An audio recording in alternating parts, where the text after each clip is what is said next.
of smoothie mouth vortex. It's been a long time since you've seen the smoothie mouth. Don't you love my little quirks? I'm pretty cool, ain't I?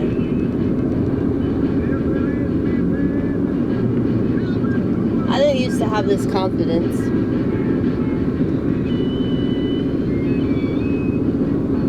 I mean, I think I've always been quirky and weird, but I didn't have confidence about it until I got older and just continue to live my life. I think that a lot of positive qualities come from, you know, just living and experiencing things, and a lot of those things aren't very fun to experience, but you get through it and you develop character as a result. And it seems like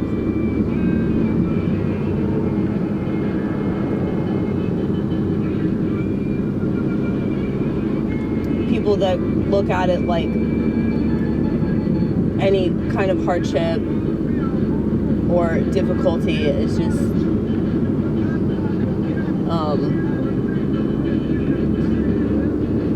it's unwelcomed, you know, because it's inconvenient or it's obviously not an enjoyable thing, but you don't really learn anything from enjoyable things, you know, unless it's like a class that you really like, or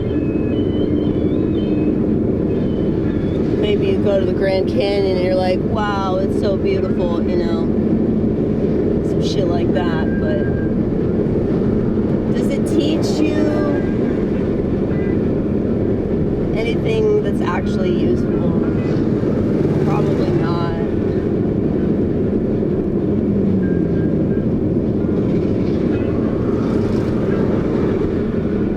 So I just saw this guy on the side of the road. I was gonna zoom in on it. Then I was like, don't be redundant, Amy. You're redundant in all these other ways. I guess this dude's having trouble with his car or something, so he's just sitting on the side of the road with his emergency lights on, and he's just like staring at his phone. And I'm sure that he's looking stuff up in relation to that. But it's like the fact that we have this option now, everybody that has a smartphone has this option that at any given moment you can just like distract yourself with all these different things. So it's either like stuff that you can look up on the internet, or, you know, it's various apps like, you know, games and stuff like that.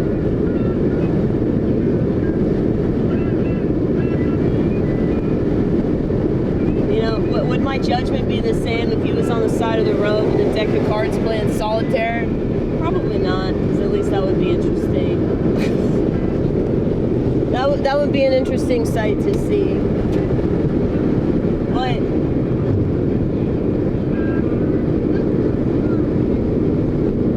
yeah, like I'm attempting to read this book again. I attempted to read it last year around the same time, and it's all about how like our news, which is the eye of the soul, gets darkened, and the reason why we have all kinds of issues is because of that, and how God is really the solution, like he's the cure.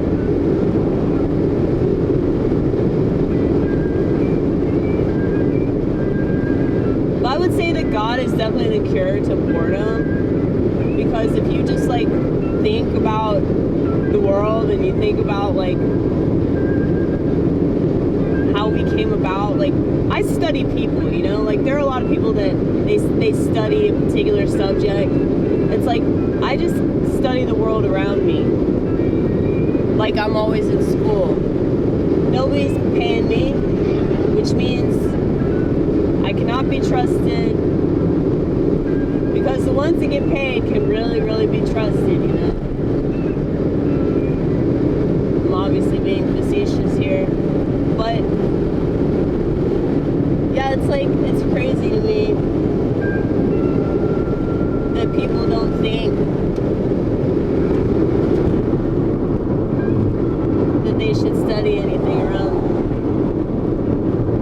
I mean, really, the reason why people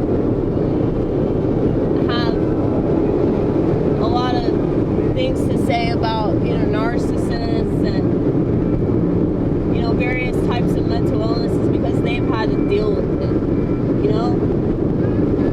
They've had to deal with problem people.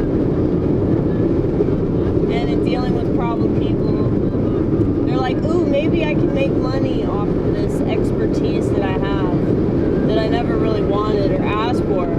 But it's like everybody's got their fucking hand out now. It's so annoying, you know? It's like, oh, my experience, that can make me some kind of money, right? My experience, like, that can validate me in some kind of way, right? Right? It's like if they're not trying to sell you some course on, like, how to be motivated, it's like they're gaslighting themselves into believing that they're interesting all because they have some weird-ass way of identifying in regards to their gender or who they want to fuck. You know, it's just strange, dude. It's so strange, this world.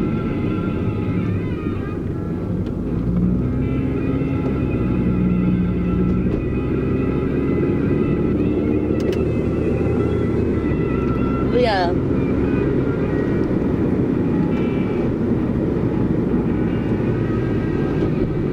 I mean, I'm not saying you're a bad person if you want to make money. But if you really want to help people, you'll do that shit for free. Because the payment, the true reward is in helping people. The true reward is in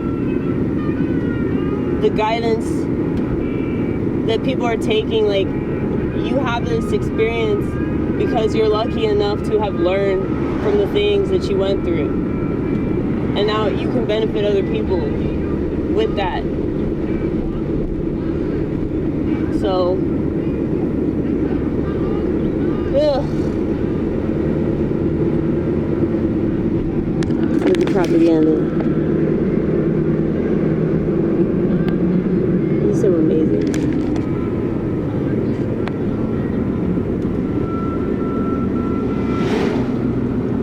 See, I'm so lucky that I can have a friendship with a little plastic toy made in China, you know, and it gives me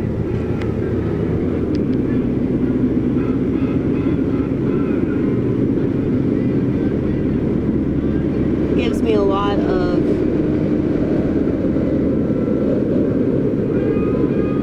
hope for myself. And it gives me this hope for myself because I realize that, like, I'm a creative person, and being a creative person, I put him in a different place.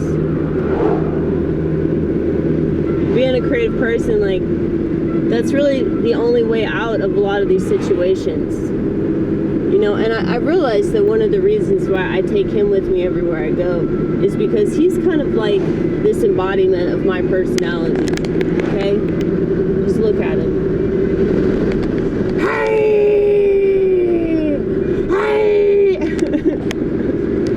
Every time I see him, I make that noise because it cracks me up. And so, like, there are things that piss me off on a regular basis. Things that are out of my control. Like, another person's narcissism is completely out of my control. There he goes. There he goes. It's okay, propaganda.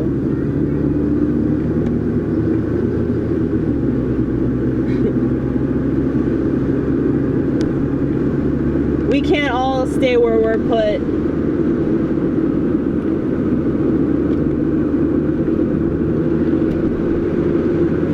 It's okay. I have trouble doing that myself.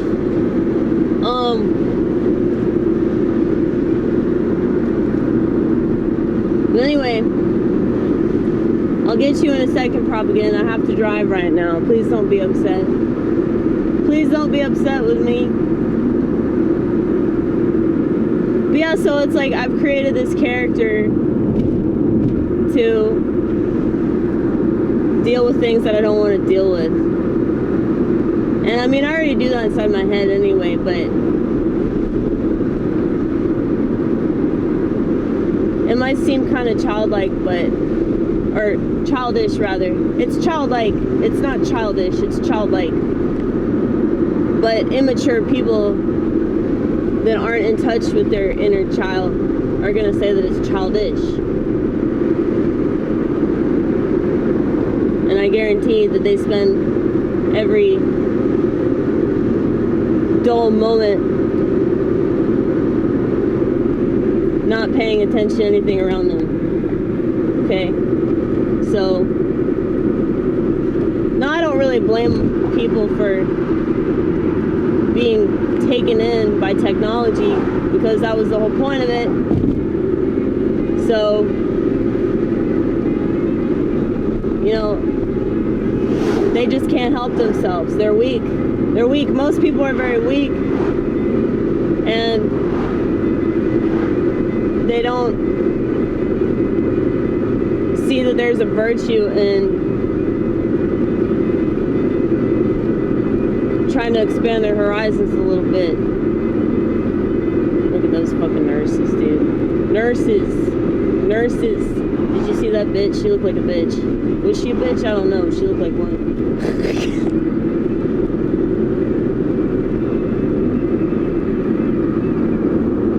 No, but there is something so antisocial about those earbuds. I call them the robot ears.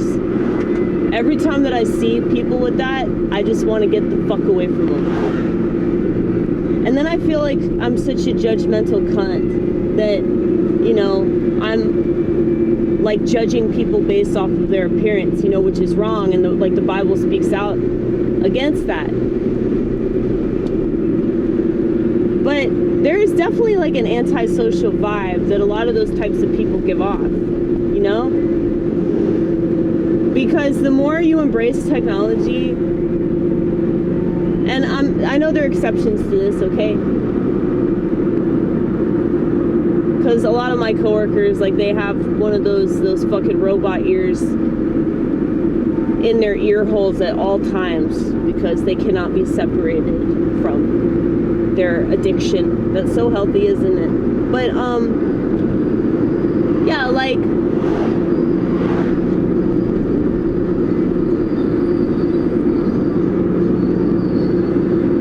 I've just had to deal with this as part of the world that I live in. But I'll see it, like, everywhere I go.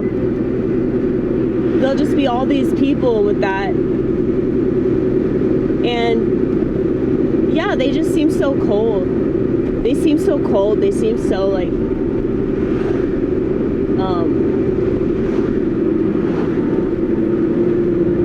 self-absorbed. And I mean, I know that I can be cold and self-absorbed too, okay? But I'm still a pretty warm person, you know, like, when I go out in public, I'm still, like, really genuine. That's why I'm not fake, you know, like, I hate the fakeness.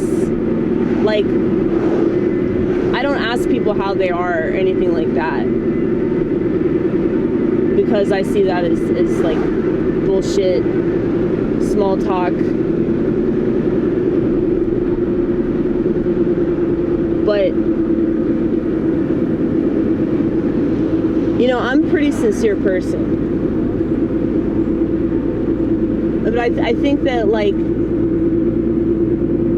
the robot ears are for people to, like, prove that they don't want to try at all. They don't want to try to, like, talk to anybody. And what's really terrible is that a lot of these people are in customer service. So I've had this experience multiple times, like just going into a grocery store, and the people that work there with their robot ears, they clearly, like, they're fucking mad that they're there, you know? Come on, probably.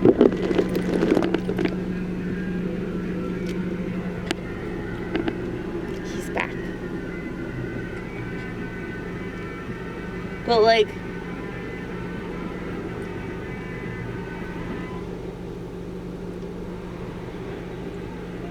you can't tell me that the reason why people are so much colder and distant and like fucking shell of themselves. They really are. You can't tell me it's not because of technology. Because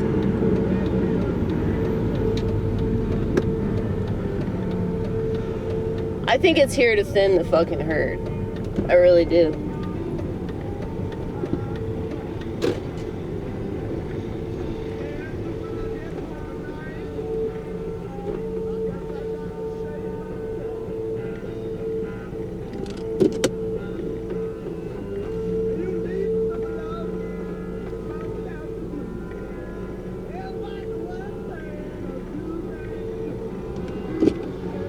I mean, why wouldn't they use that? Why wouldn't they use it for that purpose? Hold on. I gotta realign myself here.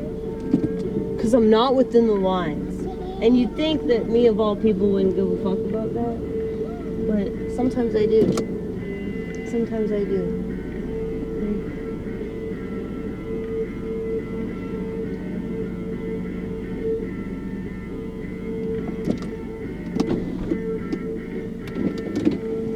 But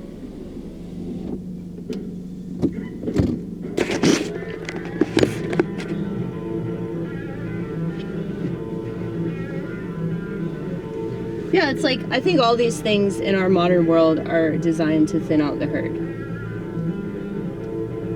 But psych meds especially,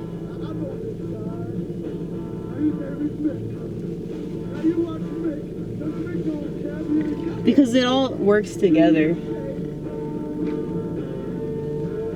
Like, back in the day, what day is that, Amy? Any day other than this one.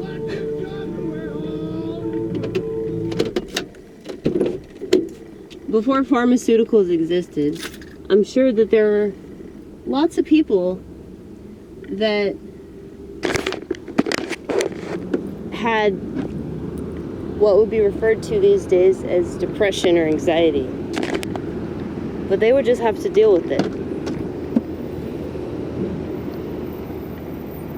They would just have to deal with it.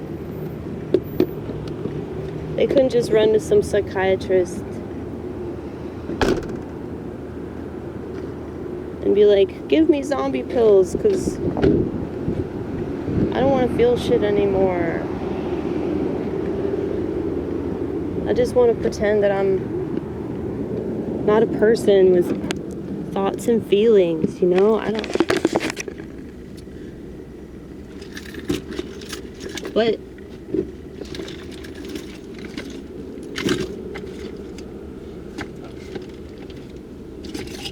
you know, I'll hear people say, like, oh, we're so lucky to have this and that. We're so lucky to have this way of escaping nonstop. We're so lucky. We're so lucky to be able to have this way to, like, check out of the human experience, because the human experience is just so terrible that we shouldn't have to endure it. You know, we just shouldn't have to. It's like, yeah, this is why I'm so ashamed to be an American, because this is like the kind of mindset that so many people have. And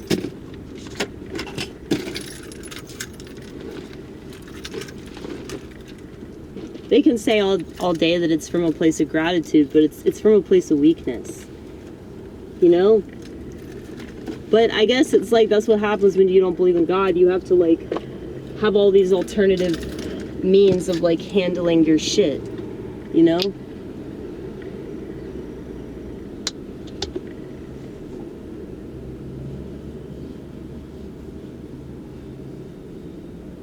So yeah, it's just sad. It's just sad.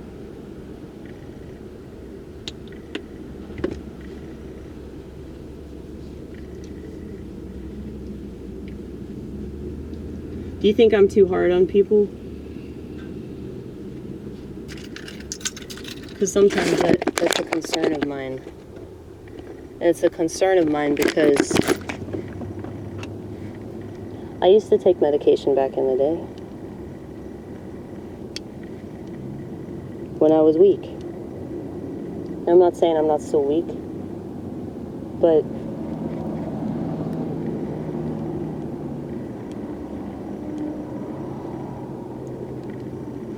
it's kind of like, you know, people that are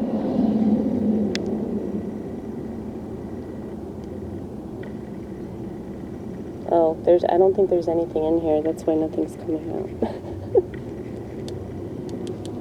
But it has to. There's got to be something in here, damn it. There's got to be something in here. There's a little bit left. There's a tiny bit left. Okay. But it's like people are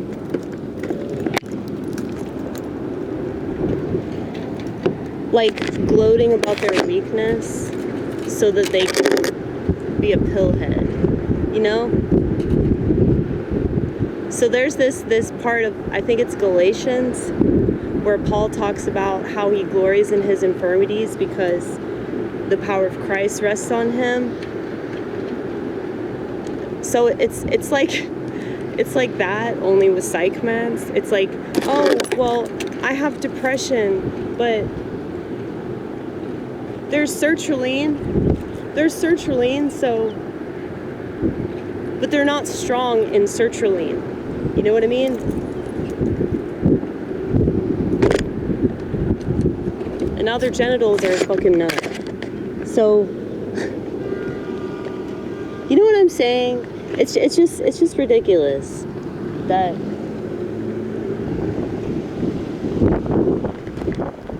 anybody would think that this society is worth a shit.